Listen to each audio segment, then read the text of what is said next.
Our regular meeting of the Board of Education. It is 6:32 by my clock. Let's get started here. Well, first of all, hope everyone's having a wonderful summer.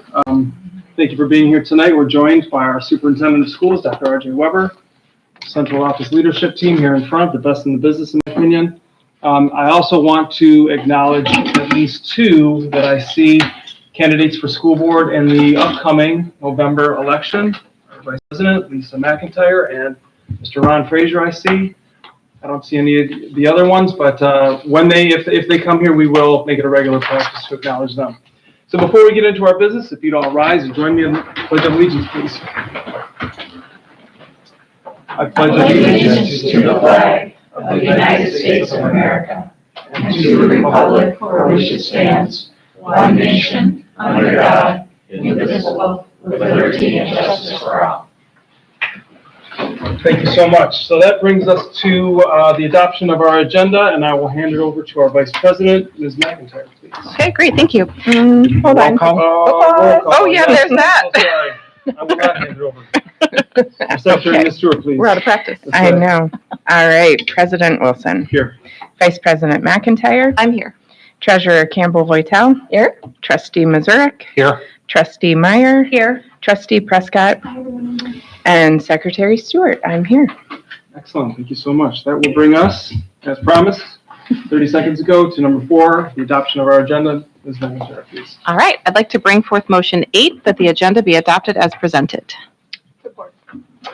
All right. So we have a motion properly presented by Ms. McIntyre and supported by Ms. Prescott. Any discussion of the adoption of our agenda?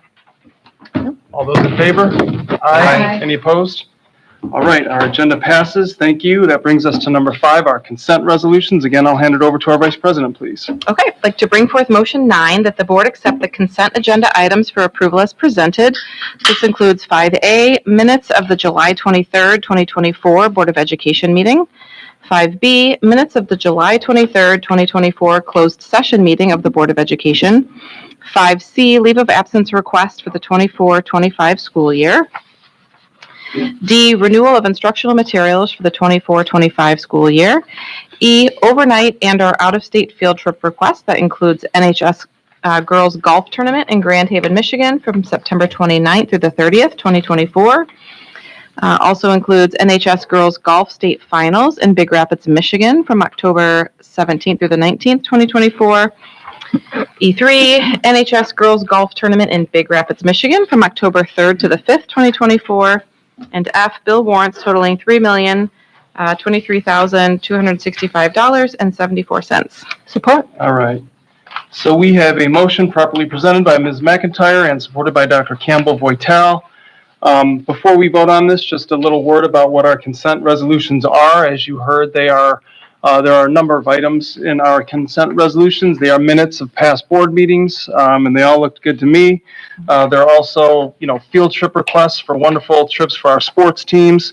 Bill warrants, these are things that I believe in their entirety were discussed at one or more finance subcommittees, maybe other meetings.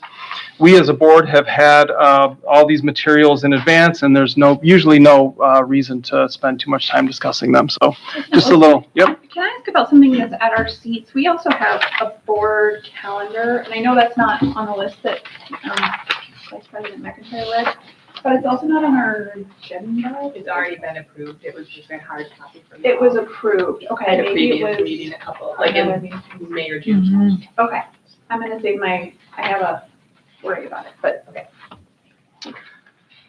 All right, any other questions or discussion items before we vote? Yeah. I just, to pivot off what you said in terms of the scheduling of field trips, I just wanted to highlight, I know that Kate Schultz, who is our girls golf coach right now, it just highlighted me reading through this, how much time and effort that our coaches, and she happens to be a counselor at the high school, put into this, and how thankful we are to people who put in that extra time and effort to give our students such a well-rounded, enriching experience out of their time and day to add to their talents. So I know last week you approved other ones, so I just wanted to highlight and be thankful for all those people that give time after the school day to our students.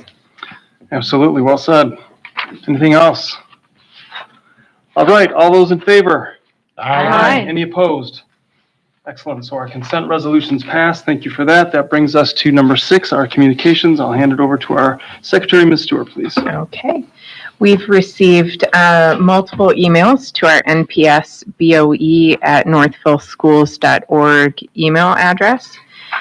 We've also received the Wayne Risa board highlights from July 2024 for review. All right. Thank you so much. Any questions before we move to our superintendent's report? All right. That brings us to number 7 on our agenda. Dr. Weber, take it away. Thank you very much, President Wilson. Before I hand this to Miss Rebecca Peck to do a brief enrollment update, the energy is back. The juice is back. You can feel it. I was at the high school Monday, and the 1,000 student athletes are there beginning their fall campaign, if you will, and the boys cross country team is going up to Trustee Meyer's point. You know, there's a couple of coaches that will be there all week with a bunch of our kids, and it's not like they get an additional amount of money for that. They do it because of passion. 2-time state championship team heading up there to get ready and prepare. The girls will be going next week. It's really a juxtaposition of, July, part of June, and the front end of August, of how quiet the district is. And it's actually kind of unsettling for me because I like to be with kids and I like to be in buildings, and everyone's gone. So it feels really great to have folks coming back, feel that energy. Today, Ms. Peck and Mr. Boffman led all of our administrators, elementary and secondary, in a full day of meetings. And, from the updates of things that we have to be cognizant of to new pieces to just the excitement, problem solving in that space. I have been very privileged to serve in many different capacities in many different locations, and I mean nothing against or about any of the people that I served beside before, but really our building administration, top to bottom, is the best I've ever served beside. They're really stunning in so many beautiful ways. And then some of you, I think I saw, it's in front of you there, but we had got word that the mailer that we put out dropped in mailboxes, I think, yesterday. And so take a look at that. And in there, you'll see if you flip, Trustee Meyer, if you flip that over, you'll see the calendar there for our start on September 3rd is back there. I got to get a signature of Principal Ryman in front of his colleagues just to give him a hard time from Moraine there on that. But really, really proud of that, and it does a nice job of a snapshot of the things that we are all proud of, those who have the privilege to serve this community. So with that said, Ms. Peck, I believe you prepared a enrollment update for us. Thank you. I did indeed. Can we just, while you're passing that out, Megan, I noted that thank you for having these dates on here for this that went. The schedule on the website is still marked as tentative, and we're still getting multiple requests, formal and informal, through NPS BOE and also as humans. So I was just wondering about updating that on the website. Because I'm not sure everybody reads this cover to cover, line by line, like I did 3 times, but.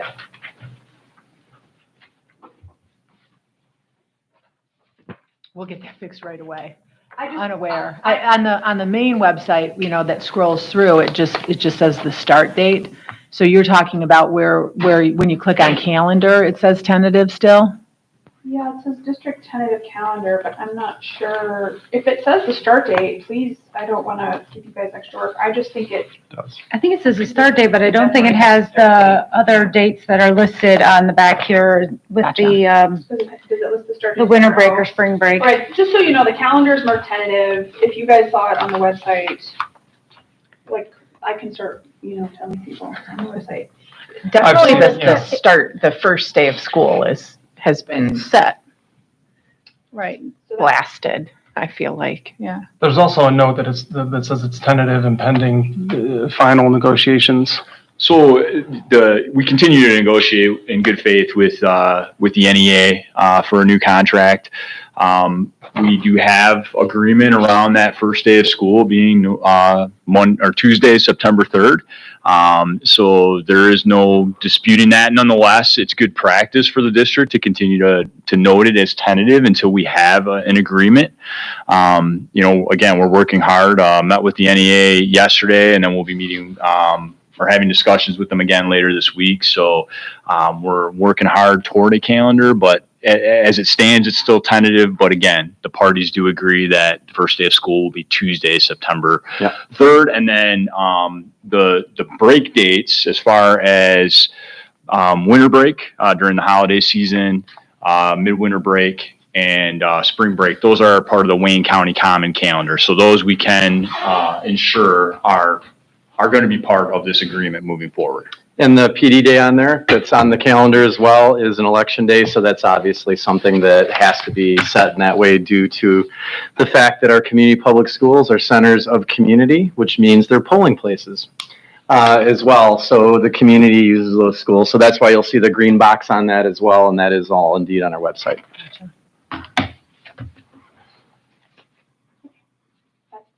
Thank you.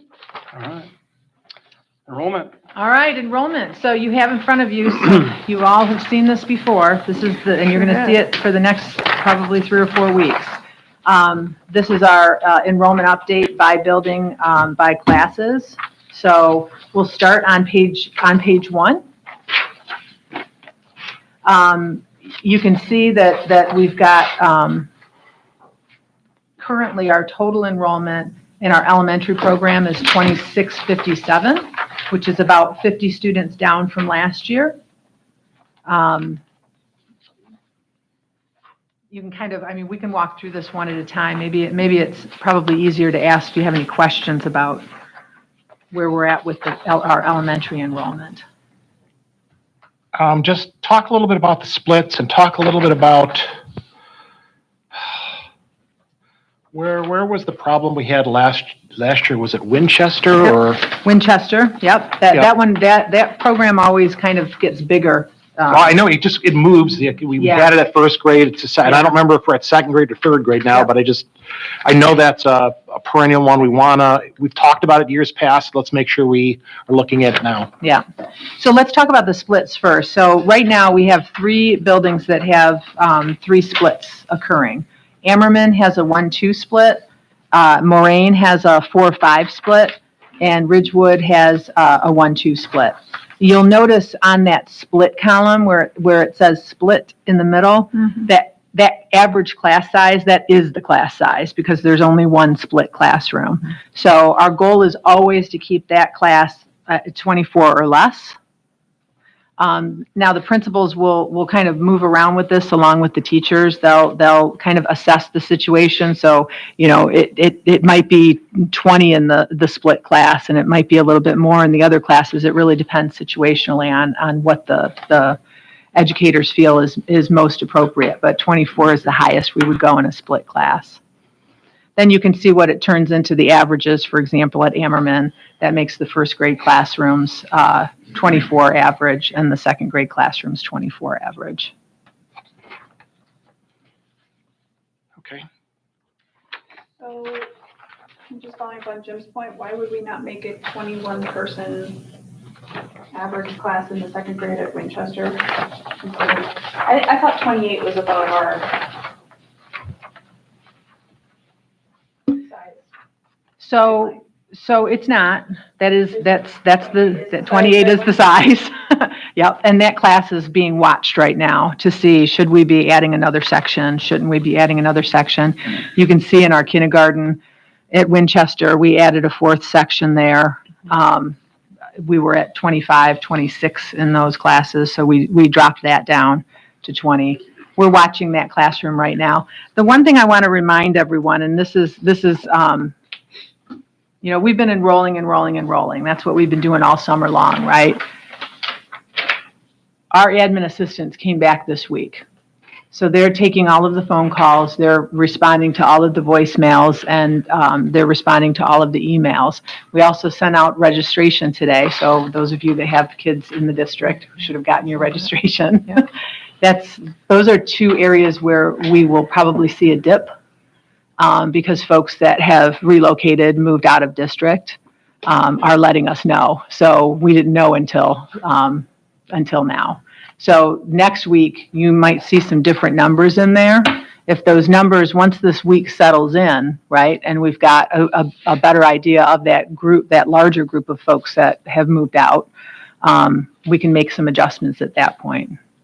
Yeah, I'll just say, and Sarah knows this, the numbers can vary pretty significantly from the 1st of August to the 3rd week in August. They just jump all over the place.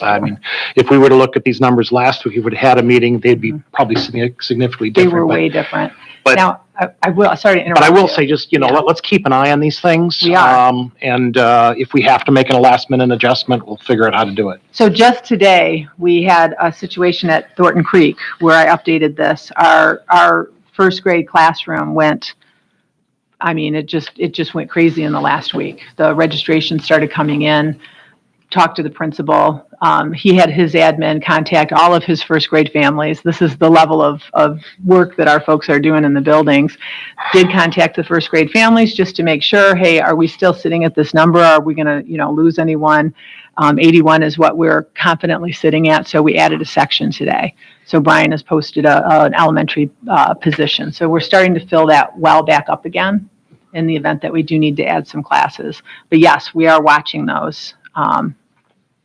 Could you talk about, you said we're already down 52. Could you talk about where that's coming from? Yeah, so here's what I can tell you with joy. It's not coming from the kindergarten. So When you say kindergarten, are you putting the young fives with that or no, not yet. Okay. So kindergarten right now, we have 351 kids enrolled in kindergarten. Last year, on count, we had 361. So we're just 10 below where we were at with kindergarten. Now add in our pre-K, which is 68, and we've just increased our kindergarten and pre-K enrollment by 58 this year. So we're at 419, which we're usually hovering, at least in my experience here in Northville, we've always hovered right around 400, anywhere from 395 to 410 sometimes, but 400 was that average number.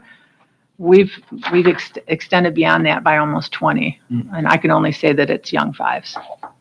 Yeah, and obviously some of those young fives in past years would have been kindergartners. Some I of don't know them how would. many it would have been, but Not it's a 58. handful, but it ain't 58. Yeah. So we're definitely up there. So where are we losing? So we had a big class that came out, 6th grade. So 5th grade down to 6th grade, although we had a nice size 4th grade class come in. This year, we're about 47 students lower in our first grade, which tracks, right? Because we had that really low kindergarten last year. So we're going to be sitting on this low kindergarten cohort, if you will, from last year all the way through. We'll start to pick up some more kids. We always do, as we get into the upper L, and certainly by middle school, we'll start picking up some kids. But that's gonna be with us for a little while. We're 21 higher than in our 2nd grade, but again, that was the 1st grade rolling up. Usually in historic data, an HS is a ballast against the loss in the younger grades. And we could usually have plus numbers in an HS. In our district, indeed. What is going on with -60? So it was -100. We had a huge graduating I class. think it's the largest and graduating class in the history Yep. of our And school a- district. and a smaller incoming 9th grade class. So we started this when we did the straight rollover about 100, little over 100 students down. And It's 100 kids less than in the 11th grade. Yeah. That seems problematic. Yeah. I really give you guys kudos. Thank goodness for Young 5, 58 kids. We potentially wouldn't Yeah. have some of those. That's amazing. Yeah. And that number is a silver lining. Being -358 since the fall of 2020 net is a school Mhm. of kids. So I guess obviously, I know Mike couldn't really budget against question mark, but we budgeted -60. Is that right? Did we end with -90? For the budget? Yeah, Yeah, FTE minus 90. we did 90. You budgeted -90. Mhm. Well, We're only 4 off there. once again, That's it's the stage of impressive. Northville. Yeah, no kidding. What about ALPS? What do you guys know about, obviously, we spent a lot of time in the spring hearing about 110 kids would be in the third grade. So we're sitting right now at 81 for sure. These are parents that have tested, have been accepted, and said yes. That's a whole process. We did have some that deferred, and I think, I'm not sure the exact number. I think we had 9. So there were 9 families that deferred. That means that they're going to wait and reconsider maybe a 4th grade they're going to try. We also had a lot of students that have been testing, and they're part of that 81. But yeah, I mean, we're just right now waiting to see if we've got some new. I think we've got some new to Northville that are in the pipeline, meaning that they're testing. We've got 3 that are sitting out right now. They've already tested, and they're deciding whether they're going to come or not. Because that's another part of that process. So that 81 number that are the students that are sitting in here, that's after all of those decisions have been made. You know, am I going to test for ALPS? Am I going to go through this process? And then am I actually going to enroll my child in ALPS? Because that's a decision point for families. Not everybody that test goes in. And it changes from year to year, from what I've gleaned off of Sandra. So if 7 more kids came in, it would just be the same size as last year. Yeah.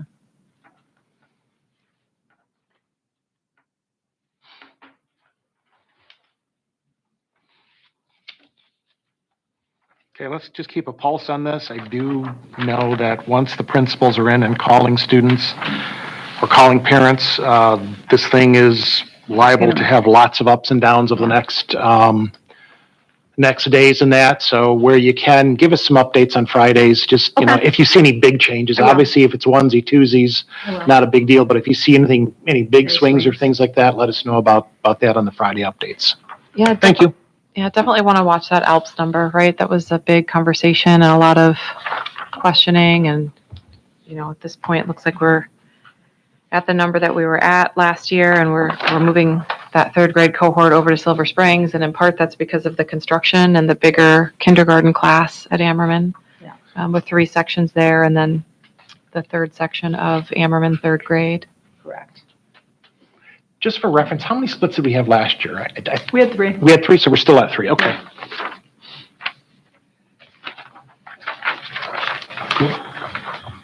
Any other questions? Good job on this, yep. I do have one, just out of curiosity. What is the Meads Mill enrollment number? Their total? Typically. Yeah.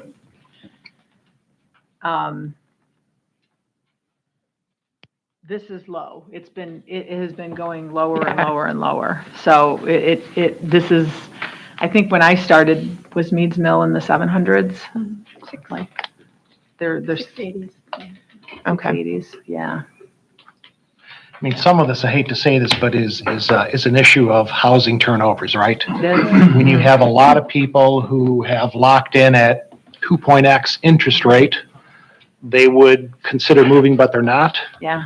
And when those people don't, that just means we're not getting that normal turnover of young kids. I mean, I told this example before, but my neighborhood probably 6 or 7 years ago, we were the only child left on it because all the kids had moved out. And then within about 2 years, we had close to 10. And so, I'm gonna knock on wood, but I'm gonna hope that interest rates come down, because I do think if interest rates come down, it's going to create turnover, and that will allow some influx of younger families. But right now, I do think the interest rates are locking people out. One, on the buying side, but also on the selling side. People don't want to sell when they know they're going to go from a 2.x to at best a 6.3 or 6.4 right now. So Someone shared with me just recently that this is a thing that's happening in Northville, and I love it. I mean, it's very entrepreneurial. People are going from house to house with a flyer of their family, saying, "This is my family. We would love to be a part of Northville if you're considering selling your house." So they might come to your house, Jim. I've seen realtors sent letters, unsolicited letters about, we have families that are targeting your neighborhood. Would you be interested in selling? So that's starting to happen. Yeah, it's a whole different level Weekly to be a personal, like an actual person just showing up Yeah, at a no, door. that's a lot different, but I mean, I've seen realtors already starting to do that again. Yeah. One thing I'd like to think about is with this, the enrollment worry and, that goes straight to finances and then it melds with the change in ALPS, and the longer term planning that we talked about doing with ALPS. And then it also melds with, test scores, 6th, 7th, and 8th grade that you've all had to hear me talk about a lot of times. It's like, would we ever think about an ALPS program that went 3 through 8? And I'm more worried about, I know hearing from the people at the mic this spring and how they had chosen their home and specifically in this neighborhood, I'm a little bit concerned about Novi's ability to expand with housing starts and lower cost housing. And I'm worried about competing, to be blunt, just competing for students with them. They're a great school system. They have a great, great reputation. They get high test scores. And I just wonder if we could kill a couple of birds with, one stone of thinking about in a different way about 6, 7, 8. I've heard parents, express some concern about how their kid kind of maybe stalled out a little bit in 6th grade after, some time in ALPS. So it's just an idea that's been percolating for me. I would hate, if I knew Novi was going to do a program like that, I would be really nervous. And I think it would be really cool if we were maybe leading on that. We talked about a lot of ideas around ALPS in the spring, like in a whole building or all, but like just knowing that that's been such a draw, might that be something that would continue to market us well while serving that population of kids and taking that population of kids out so that the other kids can be better differentiated too, so that they can have a better experience. Is there, I think that's worth exploring. Is there any way to get any sort of swag or intel on the 94 students? I know a lot of it is no idea or anecdotal, but lost to private schools, housing, inability to get in, moving to other districts. Well, this is lost from the previous year. Yeah. Right? So, a lot of this has to do with the graduating class and then the incoming class. But all of those folks in between, we can pull from our database. I think we've talked about this a little bit. Maybe it was in communication sub. We can pull and find out where students go if they go to another public institution or if they move out of state. And I think we did that a little bit when we had that big COVID dip with everybody else, right? We were trying to figure out how do we get them back. To Lindsay's point, so 639 are in the sophomores class and 564 are in the freshmen class. How would we figure out if we're losing more kids to CC all of a sudden or more kids to wherever? Like is that kind of what you're like? Some of them graduated. Well, there is a database of all the kids living in the Northville district, and we regularly get a percentage of how many of those kids we get. I don't know if it gives It's the you mobility report. It doesn't give us private schools. It doesn't tell you where they go, but we know that of the kids who live in the district, we know we're getting 92% or 91%, whatever. We know that much, but it's sometimes hard to know where exactly those other 9% went to. I think that would be interesting to know when we're looking at this kind of data. Although I don't think we can discount the fact that, like, my son's going to be a senior. He was born in 2007, and the kids immediately younger than him, those were some tough times. So I think we have to always be mindful of the population that was, born out of the fact that there was a recession. Totally. And to Ms. Peck's point, the largest graduating class in the history of Northville Public Schools was last year. So as we're comparing numbers from last year to this year, that's invariably going to take an inordinate or make an inordinate impact upon looking at something like this. But I didn't even think about that part of it, which was we were cratering in 7 and 8 in this state. Right. Cratering. And things were good in '05 when that Yeah, and graduated. then 07, 08 That was doing really great in the housing really, market. really hard. Time to celebrate. Yeah, I just wonder, how do you disaggregate these things, right? Yes. Like, how do you tell, is it this, is it that? Because if we sit here and go, well, it's just because it's a smaller and smaller class, like, you could ride that all the way down to there's 3 students matriculating, right? Like, it's just a smaller class in, right? Like, that can't be the only analysis, right? Somewhere, Yeah. somewhere, like, we'll never have concrete certainty around where these 94 are or are not, but somewhere in here, there is a class, we'll just take, I think, Sarah's point, if you point to 10th grade this year, 639, last year in 9th grade, was that 642 or 640? There's got to be those 20, 30, some number in these numbers somewhere. Like when we look at the test scores across Yeah. cohort. Yeah. Yeah, like what is did the 8th grade translate to the 9th grade? I think especially at those pivot points at 5 to 6 and 6 to and 8 to 9 would be interesting. And to your point, I'd be interested to know about students that didn't get into ALPS that wanted to, if they continue, as kids that go from, ALPS to looking for other opportunities at the middle school level. Yeah, to your point, like looking for those drop-offs. Yes. Right, when kids leave Yes. at those transitions. That's why I just want to highlight, that's why I think that this is a really nice thing for people, everyone in our district to have, just, even if you don't have a student, to know what's going on. But this really did a good job highlighting all the wonderful things we have going on in our district, that we're competitive with a lot of those schools that you might be considering.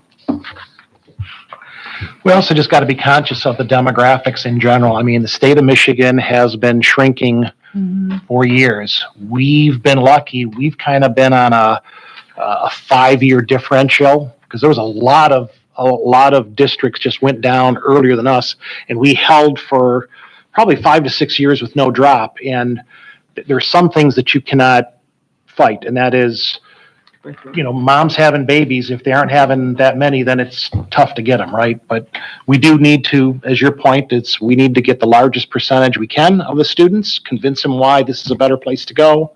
And I do think, housing turnover will play a big role. And housing turnover will, I think, primarily tend to add in the lower levels. I mean, yeah, you'll get high school kids, but people moving in tend to come in with multiple younger kids, and that will definitely help us out. So again, I wonder if can we ever track kids that come to any of our summer camps through our athletics program, and how many of them are in district versus out of district? Is that something that we've ever kept track of? Does that make sense? Our summer camps. Like we have like a track camp and cross-country camp, and I would assume that 95% of those kids are coming from Northville. But I would be curious to know, do kids that are attending OLV, do they ever decide, I'm going to go check out that track camp, or I'm going to check out, the cross-country camp or whatever, and then, like, do we keep any kind of metric around that? And if there are people that are not enrolled in our district, do we send them anything like, thank you so much for attending our camp, and here's some other information you might like to know about Northville? When we have open houses at the high school, we see people coming at that transition point between 8th and 9th grade from outside the district or from private school, or it could be OLV, et cetera, that they're shopping where high school they're going to attend. And I know we talked to an awful lot of those people at the open house in the high school. So, and I know that we keep all of the specs on those folks. So that's all part of the record. If we don't do any additional digging, then we're just kind of questioning, are we competing and still losing? So are we not competing? Is it just is it lack of population growth, right? It'd never be perfect. It would none of this would be perfect, but maybe directional, maybe how are our peer districts doing? We probably don't have this for Novi or Ann Arbor or whoever, but maybe something is out there, just helpful to know, at least in my mind, like are we above or below the losses that we're seeing across the state or relative to our peer districts, just to know if it's us or is it just a thing in general, right? Like or both. I'm sure it's both somehow. Everybody's But going, Yeah, like what's the line, right? Are we above that Yeah. line or below the line? Yeah. I'm sure Novi is probably going to be going up because they have a lot more housing starts than we do. Northville is becoming aside from the downs, is getting close to landlocked. And so there's going to be a limitation of where we go, where I think Plymouth Canton is getting close to landlocked. Novi's not yet. And so I think they still have room to grow, and we're not going to be able to fight that one. But we certainly, we could use some luck going our way with housing turnover. Should we have some takeaways or action, something? I mean, Maybe, this could be a data digging assignment that could go on forever, right? I would say start with a swag. I don't know what it is. What are the possible routes that you could run down, right? Relative to the rest of the state, relative to our peer groups. What is comparing last year's high graduating class to what we have in 12th grade now? There must be directionality somewhere in here where we can get bits and pieces, but not 100% of the 94 lost. But there's got to be something clearly, if directional. it wasn't for young fives, this number probably says minus 120. So. And Jim, to your point, they're putting high density housing in Novi, so apartments. So they just approved a 600 unit development. And, really finding little wedges of land to put it in. Whereas in Northville, our land off of 8 Mile towards South Lyon, new developments out there starting per family households at over $1.1 million. And that's before you put, a fancy granite kitchen in for an additional upcharge. So you look at that piece of it, the land that's left in Novi, and you know who I am, so I'm very familiar with it, are little pockets where they're maximizing development, high density housing, apartments, condominiums, not what we're seeing here, which are single home units for high dollar. There's that one at 12 Mile that they've been arguing about for like 20 years now. Yep. I mean, if they ever get that one resolved, that's another 400 and some units. I mean, so there's going to be growth there. Yep. We've got the downs, and aside from the downs, and I'm not even sure the downs is necessarily optimally designed for young families. So I don't know what we're going to get out of that. Is there a way to, I know that I'm on the comms subcommittee, but I might not remember this conversation then, because we'll be on to another topic. I've gotten a few questions around this new construction, right, and around the downs, and there continues to be this question, like, do we have room? Do we have room in our schools? Do we have room at our high school? We do. And I wonder, and we know that there is room, right, but I wonder, is there a way in our next quarterly mailer to put a little information about, we know there's these new communities, and, yes, we have room to, fit your students in, or something like that. I don't know if And that's I'll just helpful. place a thought for the future boards and future finance and future HR. We own a piece of property in 8 Mile that was, I don't know which developer traded it off to us, but the idea was that would eventually be another school, that Guido Bono, that we probably are never going to need to build another school there, but it's quite a few acres. 35. At some point, that might be an opportunity to say, if we're continuing this, we're not going to fall off the map, but if you continue at a smaller size, down 500 kids, we're never going to need to build another school. That might be a property to sell off and add another couple hundred homes. we could build a. Is that a job for Steve? No, it's doing the Friday update. That is not a job for this year. This is a job for 3 to 4 or 5 years down the road to consider, because we got the downs. Turn around the Then school board. will you raise your hand and affirm that I didn't give you $5 to ask that question? Or make that statement? Mike? So probably looking to the committee meeting of the whole next Tuesday. We are going to talk, one of the agenda items is doing a strategic plan. And we're going to have somebody come in from Fielding International, talk about the process of doing that. And one of the things that really the sole purpose is to kind of gain alignment between your facilities, your assets, and what your enrollment projections look like. And it's kind of I think more formalizes, where we want to go going forward. I think it's really, hopefully you're going to find it informative and something that we'd want to do. It begins with a visioning process. And I mean, Sarah had some idea about Alps. Jim just talked about, our property on Garfield. I mean, so I think there's some synergy in the room to really kind of put these ideas together. And Fielding International will help kind of corral some of that. And the first, and we'll learn more about that next week. It's been in a couple updates. The notion of really an internal look, and in another year we would do a community-based look. And really, part of what I'm looking forward towards is the next opportunity for a bond, seeing what we really need or don't need, and really getting to a place there. We have a long runway, which is really nice. The process that we can engage in. I mean, to be really frank, when we talked to Fielding, they asked what level of community engagement we'd want, and I said, whatever you typically do, double it. Here's how, if I could give homework assignments in a perfect world, it would be these two questions, just like we've been talking about. What is the decline year over year attributable to? Best swag, what are the things? Two would be, what percentage of eligible for NPS kids? I know this is probably impossible because we've talked about this as well, but maybe there's a way to get directional on it. What percentage of eligible for NPS kids are actually in NPS, right?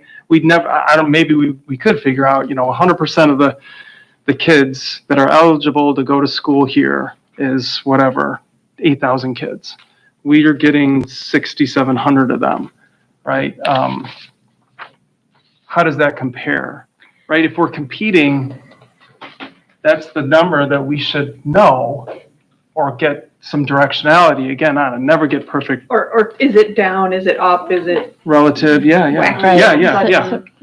So here's an interesting addition to your two questions, which is I was speaking to a family not from the area, but who is at one of our religious schools, Northville Christian actually, who takes students from outside the district. This is a private school. You can come from wherever. They have invested 8 years of education in their son, and now who's in 8th grade. They don't live in the district. Would we ever think about, I know it's, might be heresy, but having some kind of a special deal for kids and families who have been here for 8 years in a private school, and now they've got to make a high school decision. And in fact, I asked that family, so what did you do about that? How did you, where did the graduating, because I think they only go to 8th grade, where do those kids go? And some of them go to, CC or Brother Rice, and, they look around and, some end up at Northville High School too. But, because they live in the district. But what I'm saying is that there's this pot of people that have been in the community in a private school who maybe on some future date, we view them as valuable to keeping them in. They've made a commitment. They just don't qualify because they don't live in the district. So it was an interesting conversation. Another way to just jump off it with another big idea is I don't really understand that the international school in Oakland County. It's one of the top high schools in the United States. It's a magnet school. It's clearly countywide. Yeah, it's a county program. And I'm wondering, does Wayne County have one of those? Nope. If it doesn't, Yep. would we ever put that over in Garfield and bring all those kids into our world How from large? across Wayne County? Interesting question. How does the school work though? Because is it? The I don't IA? think it's a, yeah. So is the it- IA takes a certain amount of students per. No, but I mean, what district is it associated with? I thought it was just. It's run by Oakland Schools. Its home is in Bloomfield Hills, and Not a Bloomfield Hill. kids have to apply for it from each district, and depending on how many choose to go. It's like a center program. So it's not, It's like it doesn't, Cook, but- but what I'm trying to get out of it, is there a district actually capturing, No, it's And known as an benefiting from independent the- entity through yeah. Oakland Schools, known as the IA. we'd have to run it differently. Okay, so I don't know enough about it to formally propose something, but I wonder if something is that crazy to think about? Would that help Northville schools ever? I mean, would it keep our own students here as opposed to, I don't know. These conversations, and I'm just doing some data pulls right now, and just give me a sec. Right now in Novi in 2019, they peaked at 6722. They're currently at 6665. This is from Unitrix, Mike, that I'm looking at there. Our peak came in, it looks like 2018 at 7490. 2023 number was 7132. This is for context. But what Mike's talking about with the visioning around fielding is there are lots of things that are open, and as a board, and the 7 of you having the representative obligation of the community to look at things, to pressure test them, and so on, there are many things on the table that could enhance enrollment. Culturally, what is it that we want? What are we targeting? What are we going for? What are we willing to spend to get that? And through having, I think, professionally led meetings to talk about this and to gather that input and really look at the data makes a ton of sense. Cautionary tale would just be in Ann Arbor, where there was a ton of spending on new programming in Ann Arbor, which drained their fund balance down to a point that made this particular era really difficult for them. So there's always a risk reward on it. I think that we have so many things that we could leverage here. Number one, athletic program in the state of Michigan. The ALPS program is long-standing and ingrained. It's a beautiful community. This is for people who've lived here their whole lives or haven't been to other communities. There is really genuinely something special about, in Southeast Michigan, a place that actually has a downtown, that actually has a community culture and feel. So those are things that all a board needs to weigh out when we're considering what are we going to do if we want to attend to these pieces. And the contextual numbers I gave you was for perspective as well. And, you know, Mike and I can print these reports out that we look at them all the time that compare us to 9 other districts. And you're going to see those fluctuations throughout in those other districts as well. To Jim's point, unfortunately, population growth in the state of Michigan is exceptionally low. I believe it was the lowest point in 40 years last year, an article that you shipped this last year, Jim. And the housing market's undeniable. I mean, I can't keep talking about that, but $1.1 million for a home. Typically not the home that a lot of younger families are going to gravitate towards. And it just is. It is, you know, and folks have the means and would like to live here because it's a great place. So that's the tension. And we are landlocked. There's very little, and you all know this because you all live here. There's very little swaths of land left here in Northville. For good reason. It's a great place. It's just, it's a good problem to have, and one that I'm confident that we can, as a team, do our best to figure out and do so in a way that preserves who we were and who we want to be. All right, anything else on enrollment? Just agree with your The things that would be two valuable questions, to know. right? I mean, I jotted them down. I think there's some things how do you get to that the I moon can and just, back? and if you don't mind, I can sprinkle it in, maybe bring some to Cal next week, maybe, you know, as we're thinking about some of these. These are not planning decisions that ideas. you're going to solve in a week, so Yeah. No. sprinkle it to us over time. And I think the fielding conversation is actually teed up perfectly. And I think, Rebecca, I would say that would really be a great starting point for us all and each to have next week to understand. I know their organization, Mike, from what you and Steve and I have gathered, but when you and Steve found them and brought them to talk to us, they've done work all over the country and all over the world. So they have access to demographic specialists and all sorts of people like that as well. So May I ask a question about the fielding group?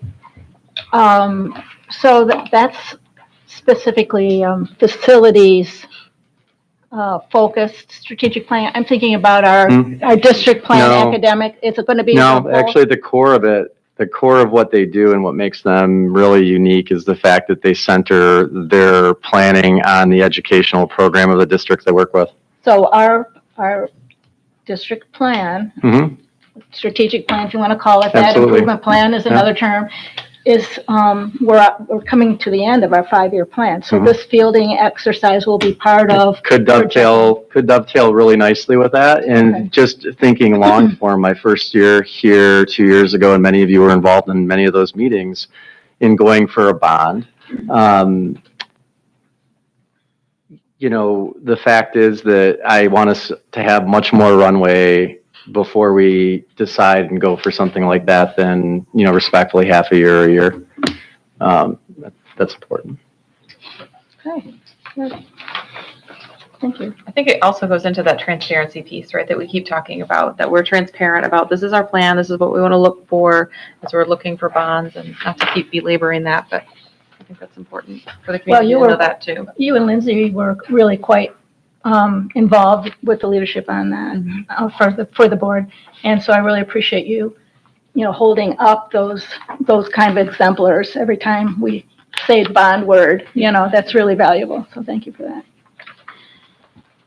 All right, is that it, Dr. Weber? That's it. All right, that brings us to our first of two opportunities for public comment tonight. 3 minutes to state your case, state your issue.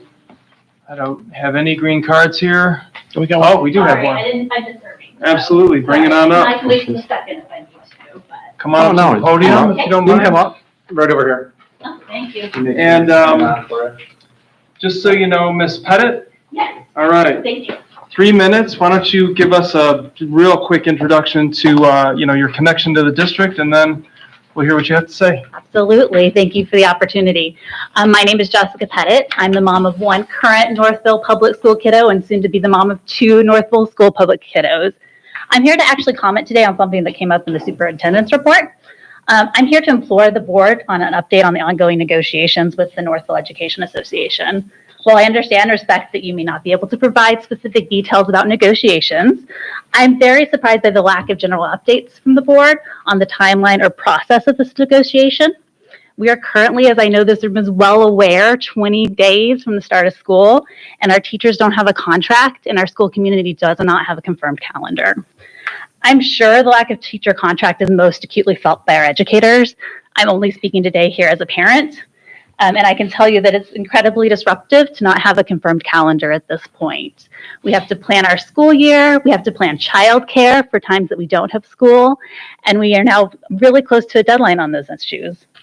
The lack of communication and transparency around this issue has been a big point of anxiety for parents at this time, which should be filled with back to school excitement.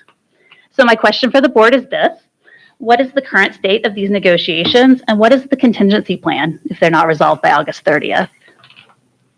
Thank you, and you can stop my clock. Okay, You don't want to hear the buzzer? I don't need to hear the buzzer. right. Well, that sounds exciting. Thank you for the opportunity for comment today. Thank you. Thank you, Ms. Pettit.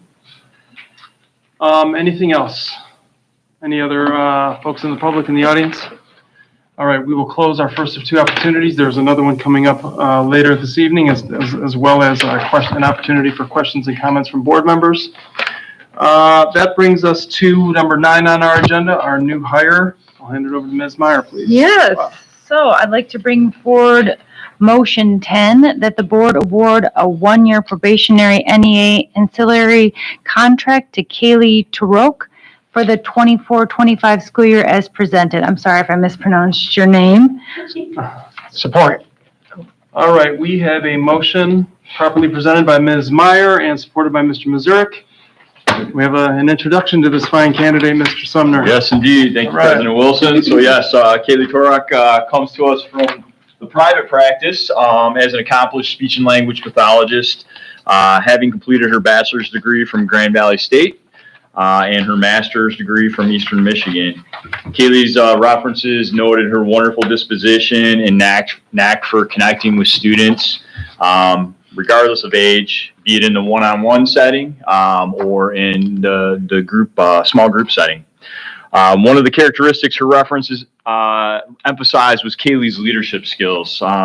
She's still early in her career, and yet she served in a leadership role for her current employer, and also sought out opportunity. Was also sought out by some of our local universities to mentor speech and language pathologists in training who completed their internship experience under Kaylee's supervision.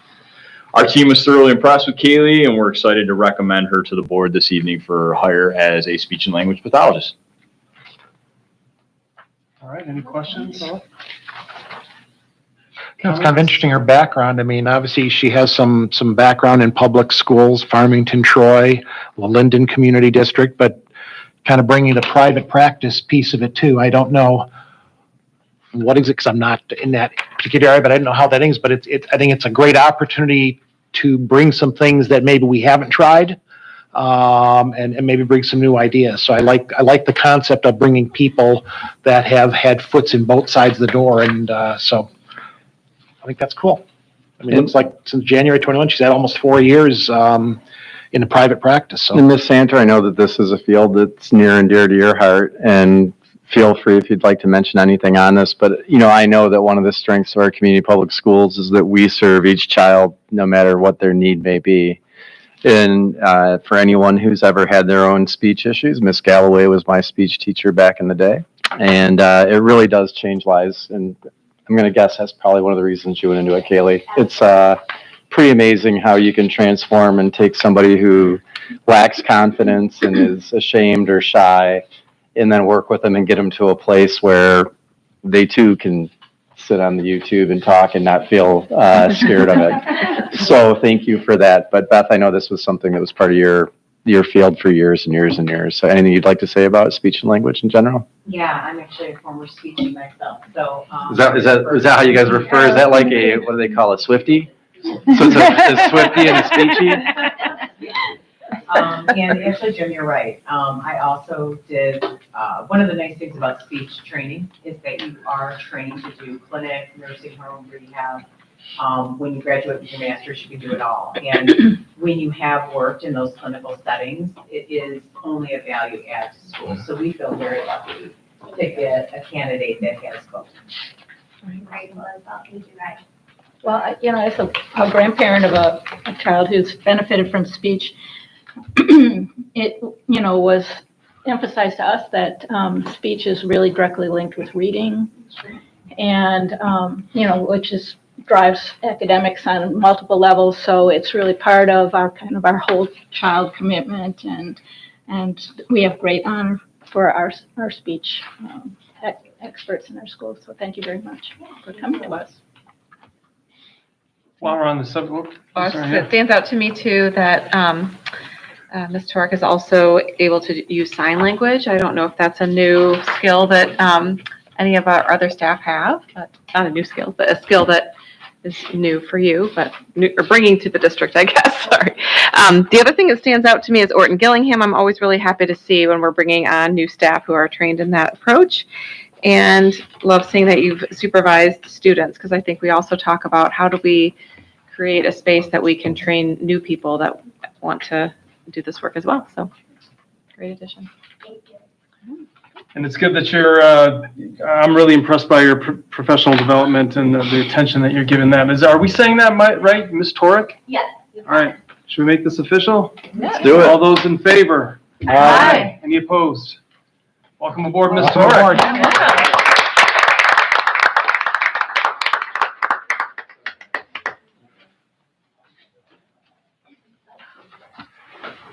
All right.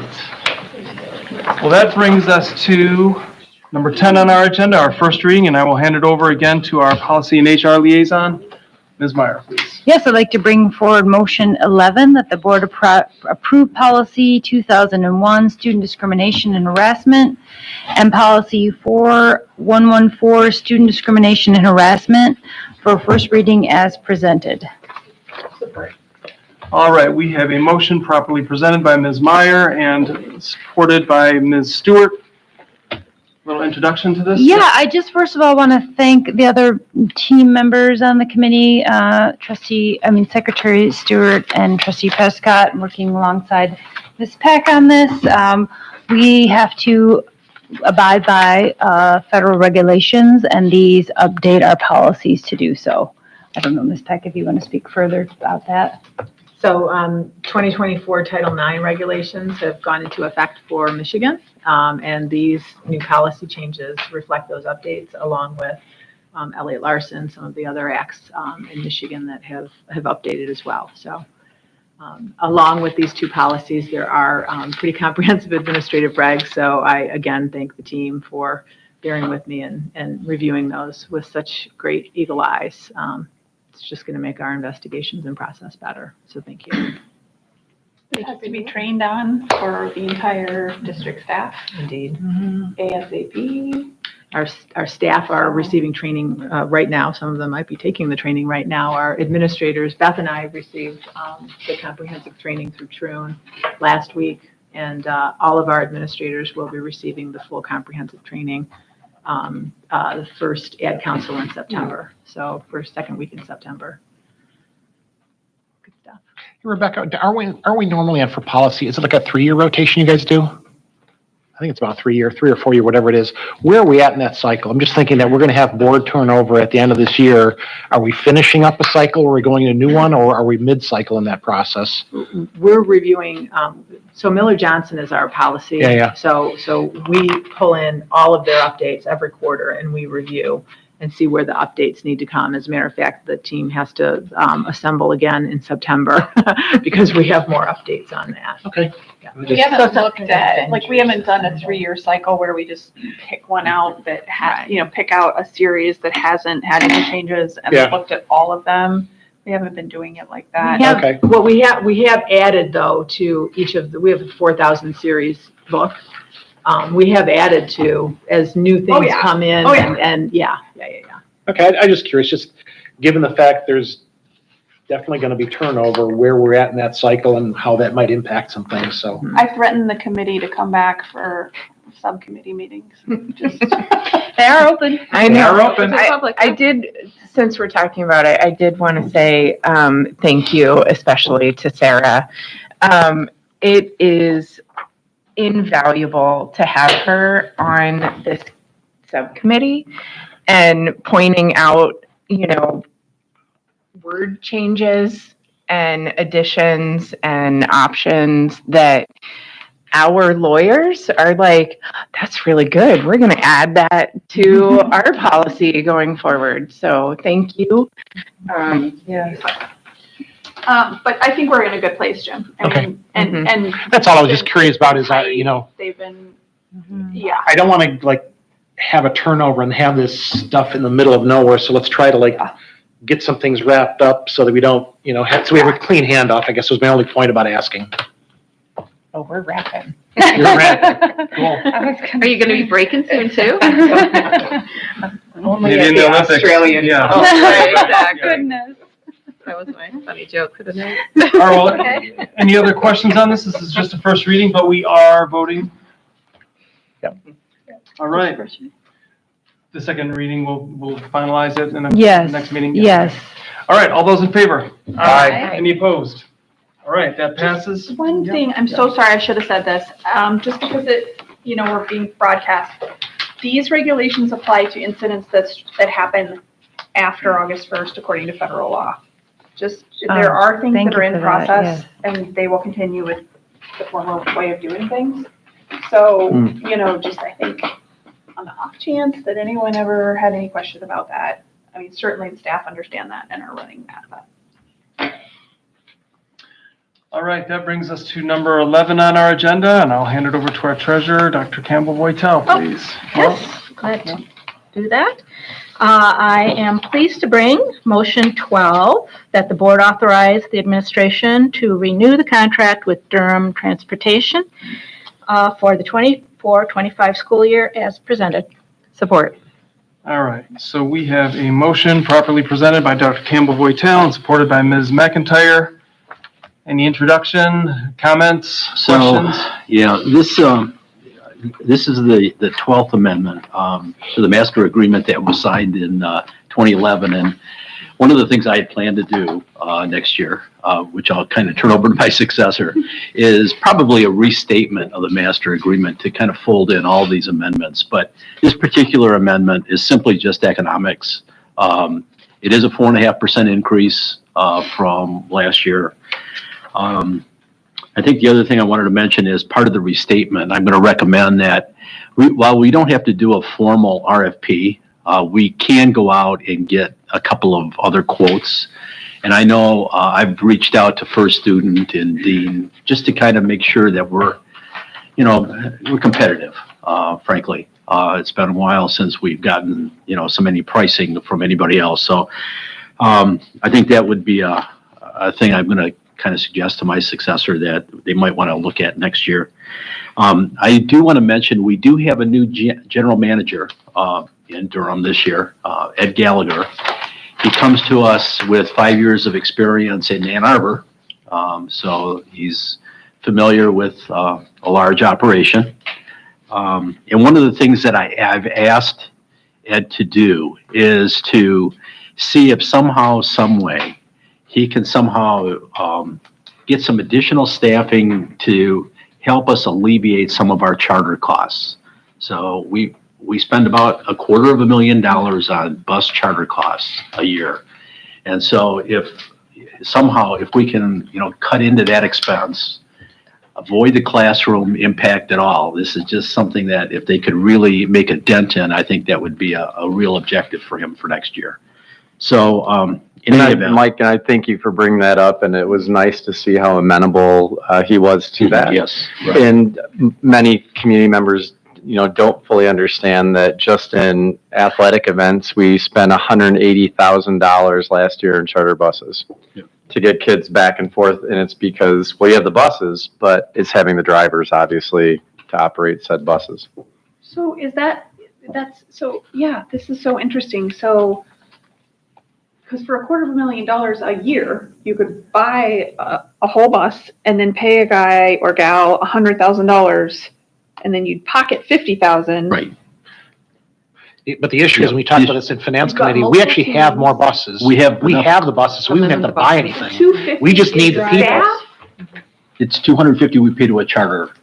So that when we buy a charter or rent a charter, it's the vehicle, And the like driver. Blue Lakes, for So, example, and the okay. driver. So we're paying for the bus time, the wear and tear in the bus, the Exactly. mileage, the gas, And the whole and the time. The fully accounted cost. While we have buses sitting, not being used, of course, we don't run through them as hard if Right. we're doing the charter buses. So the idea you're talking about would be that could Durham staff Staff. a our bus situation more. where Right. our buses would be driven by Durham people to the sports event? for the Right. kiddos? Right on. And the issue we have right now is the current staffing, we have just enough basically to kind of cover our routes. So Yeah. many of our, Night drivers or yeah, whatever. you want to exactly. call it. So many of our athletic events begin high school events when our drivers are still covering the middle school and then the elementary runs. So they're not available to cover those athletic runs. And that's Are really, buses available? and that Yeah. we could and do that and have the buses to be there, I believe. I want to make sure that Sarah's question's answered, but this is unfortunately a pressure point for districts everywhere. The thing is, if we, and I know it's hard to look at you knowing we only have a couple weeks, but if we can figure this out, I can tell you my son, much to his chagrin, in the sense that if his district figures it out, his middle schoolers, they've been riding to middle school track events in like a beautiful, like, coach bus. Yeah. So I want us to get there. Part of me, and this is petty, so I can put my kid on a school bus with no air conditioning like dad had to go to events and just say, go, all right, you're used to a life of luxury. But genuinely, this is something that as we up our communications game, and, I think Rebecca, Darby, and Katie are just doing a wonderful job. Karen, thanks for holding that up.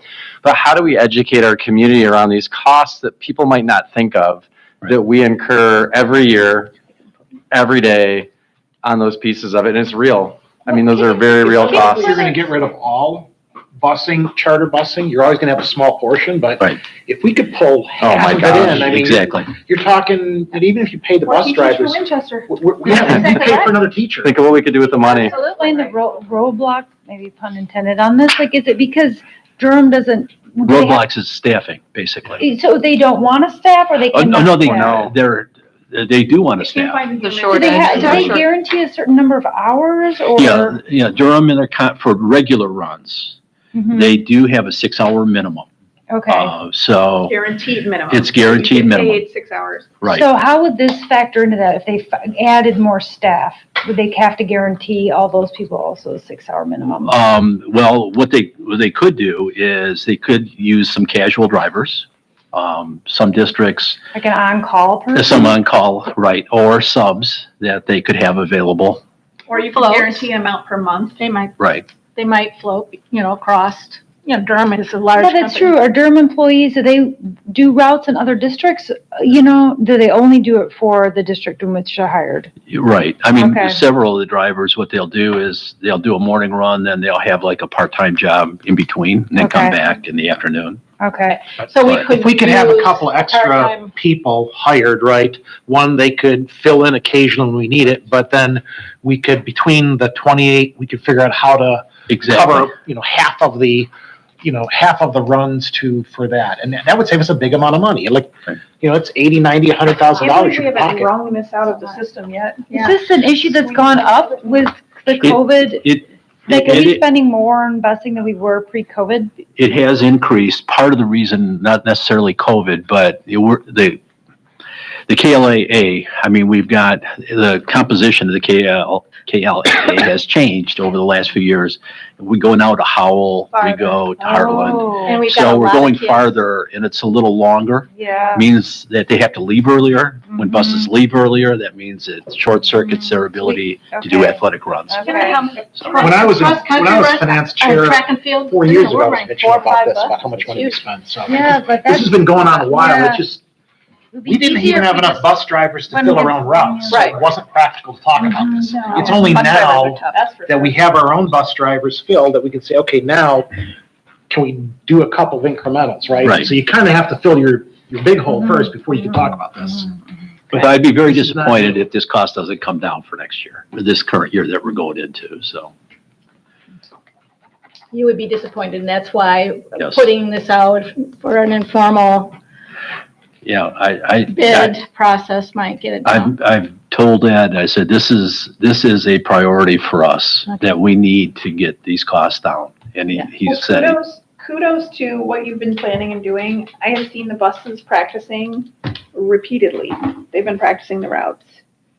right now? Yeah. Yes, right, yeah. So thank you for doing that. Yeah, oh yeah, they're, yes, Back wanna to the make sure- days where you could feel like the bus didn't come because there were not enough drivers. right. And the bus loop, by the way, for those that don't drive down 8 Mile constantly, the bus loop is looking amazing. Oh, yeah. Yeah. It's so nicely paved. Yeah, yeah. That's a huge, It is, that'll be a nice thing, that's, yeah. it's And so the whole pretty. Steep bench. That whole I know. screening area too, with all the trees and brush that's come So- down. It's that looking looks so much good better, over there. All right. Well, good luck with that. Please keep us posted. I will. Well, you will. Well, I won't. It's on the list. It's on the list. might cry. We're not crying tonight, guys. That's right. Yeah. And a key point that Mike mentioned, but this is 12 amendments. This started in 2011. Yeah. the To know if you're contract gonna do read that something, way. you have to look at amendment on top of amendment on Yeah. top. It gets really Yeah. complicated when you got 12. So redoing this in its entirety, Right. whether we stay with Durham or whether we get a competitive bid, but 12 amendments is really hard Exactly. for anybody to keep track of. Absolutely. Well, what overrode where and which amendment. So cleaning this up next year will be a really big I agree. piece. I agree, Jim. All right, that said, let's vote on the 12th Amendment. All those in favor? Aye. Any opposed? All right, the motion passes. Congratulations on your renewal here. That brings us to number 12 on our agenda. Any added items, Ms. Irvin? Nope. Anyone else? All right, that brings us to our second, as promised, of 2 opportunities for public comment. I do not have any blue cards up here. Public comment going once, going twice. I also want to acknowledge, I saw she came in, Ms. Mabry. She is our third candidate for Northville Public Schools here. Just wanted to acknowledge you. That brings us to questions, comments from board members. I have a couple. I have one. All right. Just want to acknowledge and appreciate the comment from Ms. Pettit. Definitely understand the uncertainty and the sort of anxiety that not having a full calendar gives family and parents. We are hopeful that a contract will be signed as well. We're actually you'll hear shortly in a minute or two here that we are going into closed session actually for an update on that. In the meantime, though, I will point again to the tentative calendar. I looked it up. It's on northvilleschools.org. It's in the district calendars. It's in the set of bullets and the calendar overviews and common calendars. If you click on the 2024-25 NPS district tentative calendar, it brings up a PDF that has the first day of school, the first day of school 24-25, the PD day on Tuesday, November 5th, winter break and spring break. I won't lay those dates out, but we do appreciate the comment and understand where you're coming from on that. The other thing that I wanted to raise was board self-evaluation. We did one last year for the first time, and I believe it was in the fall. October. Okay, so we're still in August. We have a little bit of time, but a couple of things. Do we want to do that? again this year. I thought it was beneficial last year. I'm sorry. We also Yeah. are going to, you need to have some piece of some super. Inter-rater That's what I was gonna say, reliability yeah. training That on has the to be done. superintendent. Some training coming up. Yeah. That's required. It's also in, Is required, yeah. due by September, I I- think, right? I am fine to do it. Three of us will not be here 2 months later. So maybe it's a learning. I would defer to the people who are running and or going to be here on whether you think that that would be productive for you and your development. Because for three of us, it's like a look back and that's always fine. It is retrospective. I also feel like we talked about doing that one year and then something else, the alternate. Like there was something we were talking about, was it superintendent training? There was something we were talking about.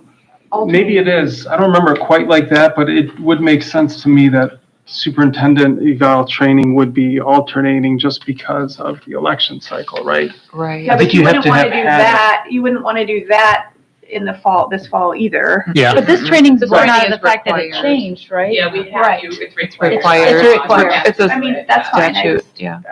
And you don't want to have can't remember. what we said. anybody who's untrained I mean, participating in next year, you're annual gonna have to do evaluation. board training 101. Yep. That's required. That'll have to be done in January, to be Yep. very honest. It's got to come early in the year in that.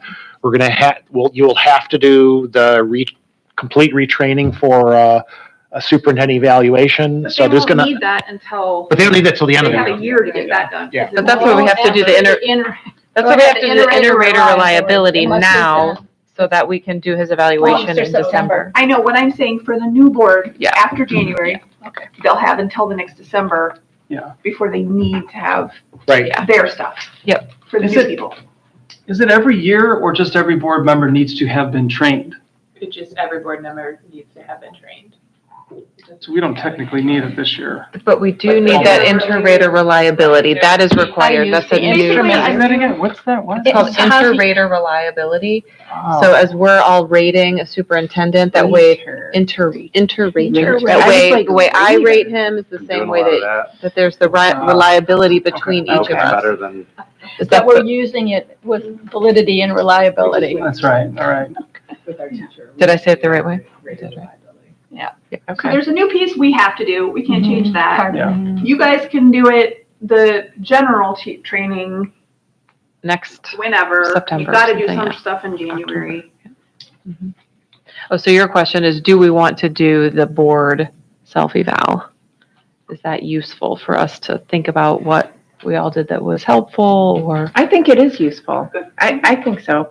Because as you guys are going off, if there's like lessons learned or, things that we can do better moving forward, I think it is really helpful. I agree. I think we should be front loading anything we can be giving you before we leave, because Mhm. when we leave, and depending on how it goes, it could be pretty new around here. Right. Of course, Sarah has volunteered to come back for HR policy. That's you gonna right. come back for So finance? you know what you Yeah. live. You've trained Kim and I quite well, so I think we'll be good. Actually, I think we did mention that in the Yeah, that's- finance subcommittee. You're right. That's why he's been training us for these past 2 years. We're good. We're solid. Okay. So what would be some ideas? So let's do the self-evaluation. We can do sort of an abbreviated, last year we did the survey, we did an online survey from MASB, and then we had a Facilitate. facilitator, Greg, come in and walk us through the results, as I recall. I don't know if all that's necessary. There was one option during that, because we both looked at how Yeah. to set it up. There was the option where we did the self-evaluation survey, but didn't have someone come from MASB to go over the results. So if we wanted to do something like that, I think that also Yeah. was Maybe an very option. much the lens in the postmortem is, what does this tell us for the transitioning new board? Yeah. Maybe that's Yes. the theme Yeah. of the year for this Sure. one. Mhm. Good idea. Yeah. If we didn't have a facilitator, though, who would facilitate it? Well, we would have a restorative practice You- circle. We would all talk. Oh, that would be lovely. Yeah. I haven't taken the training, but I know. Well, are we interested in finding an MASB facilitator who we can task with the theme, kind of the lens that you're talking about, right? I mean, I Sort of don't forward- necessarily, that doesn't necessarily have to happen. I don't know, I'd save the money, to be very honest, going into, the fact that Yeah. we're in negotiations, we know our fund balance is coming down. I wouldn't spend money on a consultant for this one. I would maybe, let's do the survey, let's collect it. We can talk about the survey, do it from this mindset, and then maybe we get some help just collating all the answers that we can look at. Well, and because we're also doing, what is it, the vision and. The strategic planning, strategic right? planning Right, yeah. too, so maybe it's like the focus really is on like board, Yeah. brain downloads, anything you Yeah. need, interrelations. Because that's gonna be like more the vision process. It's more the substance. I'm sort of in the camp of sooner rather than later, just because I think the fall is going to get a little bit crazy and, Did We we always did kick we do a off- committee of the whole for that, or did we do a? Yeah, it was committee of the whole where we did it. Can I throw out, I don't want to take us to the side, but I Yeah. think you should, my comment was going to be on calendar. Yeah. yeah. And I think a person should admit when they were wrong. And I'm gonna be the one to do that about the NHS. So this is already something we voted on. And I probably should have said it at the time. We used to do the NHS meeting in December. Mhm. That was always the way we did it. Mhm. It was hard because it was always December 17th and it was a long meeting on December 17th. And I said, let's not do that to ourselves. Let's put it into January. And everybody was very lovely and they said, okay, Sarah, that sounds like an okay idea. Then I had a kid in high school and I realized that's finals week. And those poor kids are coming and sitting at that meeting until 10 o'clock at night. And they're in those kids were in finals. I don't think this is We finals moved it. week. Did you move We it? moved it Yeah. up. So it was at the second meeting in January of Mhm. 20. Okay. I remember So you now being. it- Are you, okay, do people, Yeah. great, that's amazing. So the people who had the kids in there and, because I've only lived it once. See, it's like you live things and then you appreciate Yeah. them in a different light. Do you feel like the 14th, like those of you who've done it, like is okay then, better for the kids? I talked to the high school about the date too, because last year the date wasn't great and this year.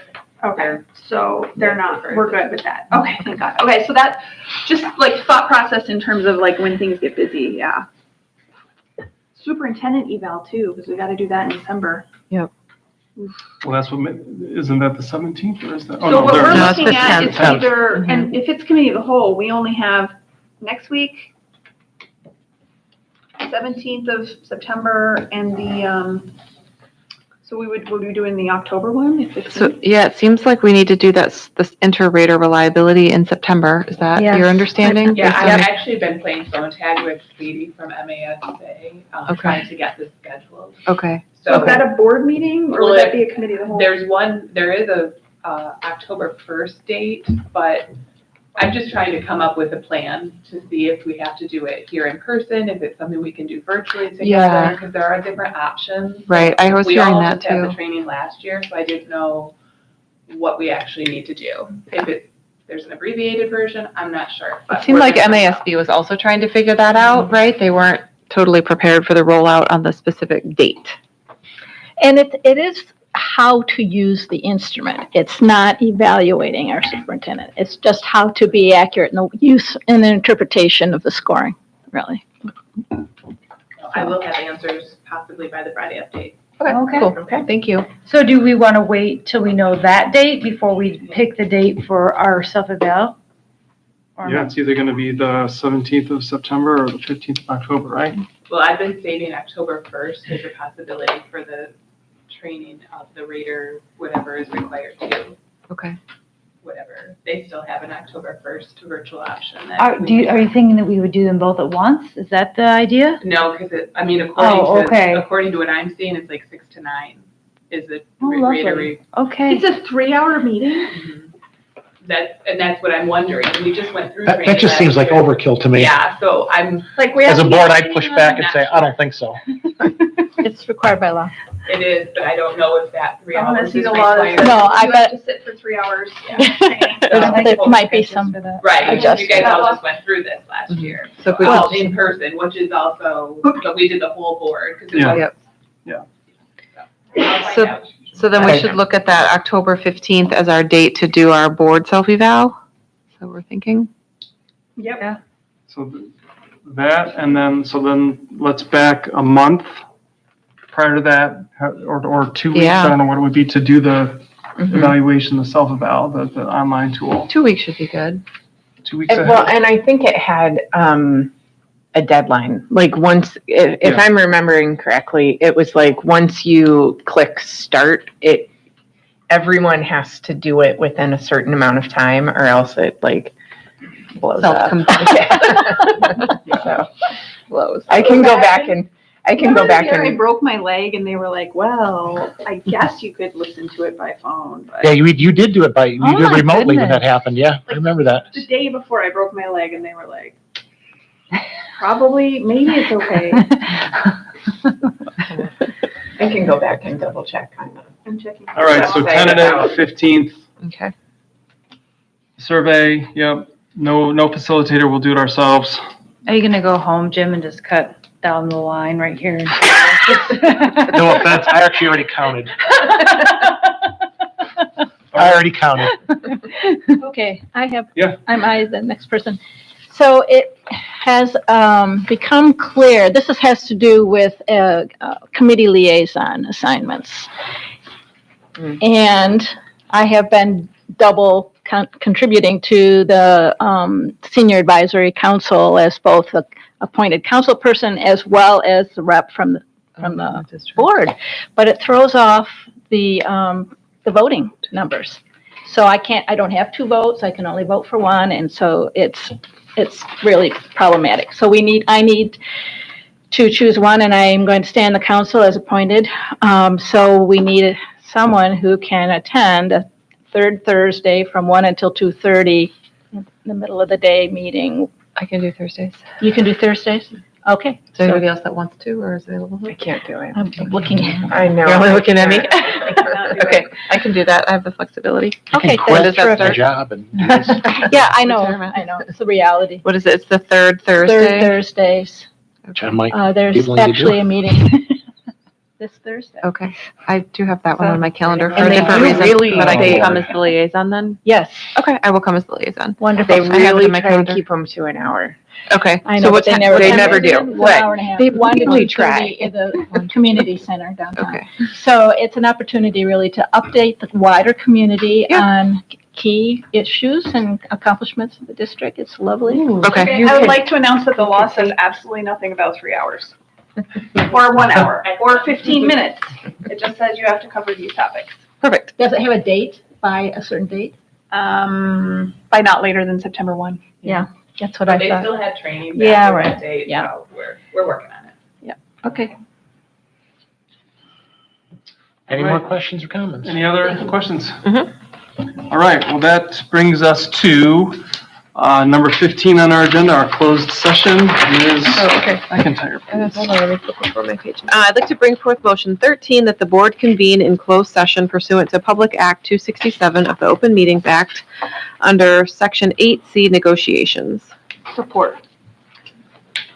All right, so we have a motion properly presented by Ms. McIntyre and supported by Ms. Prescott, I believe.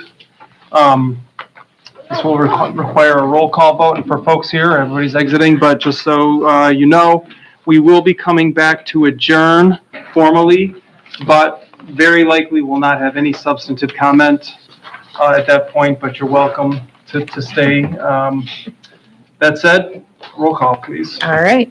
McIntyre, Yes. Missouri, Yes. Meyer, Yes. Stewart, yes. Wilson, Yes. Prescott, Yes. Campbell Boytel. Yes. All right, it is 8:01. We'll move to closed session, and we'll be back to adjourn formally at some point later Can tonight. I grab, closed session?